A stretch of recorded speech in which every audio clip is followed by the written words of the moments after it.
Interior designing, അതുപോലെ architect, plumbing, ഇതുപോലെ service related ആയിട്ടുള്ള ആളുകളൊക്കെ പറഞ്ഞു കഴിഞ്ഞാൽ വലിയൊരു ബ്രാൻഡ് വെച്ചിട്ടോ അല്ലെങ്കിൽ വലിയൊരു കാര്യം വെച്ചിട്ടൊന്നും അവർ വർക്ക് ചെയ്യുന്നുണ്ടാവുക. പക്ഷെ അവരെപ്പോഴും പറയുന്ന ഒരു കാര്യമാണ്, ഞങ്ങൾ ചെറിയൊരു ബിസിനസ്സാണ്, ഞങ്ങൾക്ക് വലിയ ബ്രാൻഡുകളുമായിട്ടൊക്കെ കോമ്പീറ്റ് ചെയ്യാൻ പ്രശ്നങ്ങളാണ് എന്നൊക്കെ.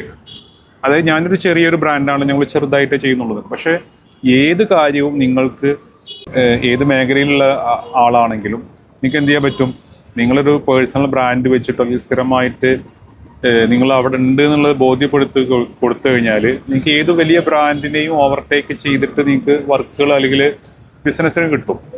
ഇവിടെ നിങ്ങൾ പ്രത്യേകം ശ്രദ്ധിക്കേണ്ടത് ഉള്ള കാര്യം എന്ന് പറഞ്ഞാൽ, people don't higher brands, they higher humans. നിങ്ങളുടെ ഒരു സ്റ്റോറി അല്ലെങ്കിൽ നിങ്ങളുടെ ഒരു പ്രൂഫ് അവിടെ ഉണ്ടോ എന്നുള്ളതാണ് ഫസ്റ്റ് നോക്കുന്നത്. അത് അവൈലബിൾ ആണോ, സിമ്പിളായിട്ട് കാര്യങ്ങൾ നടന്നു പോകും.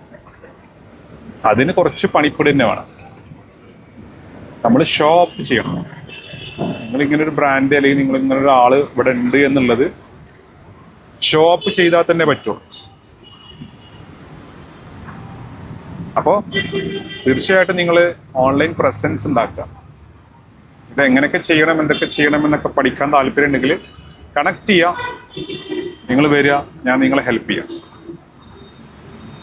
Thank you so much.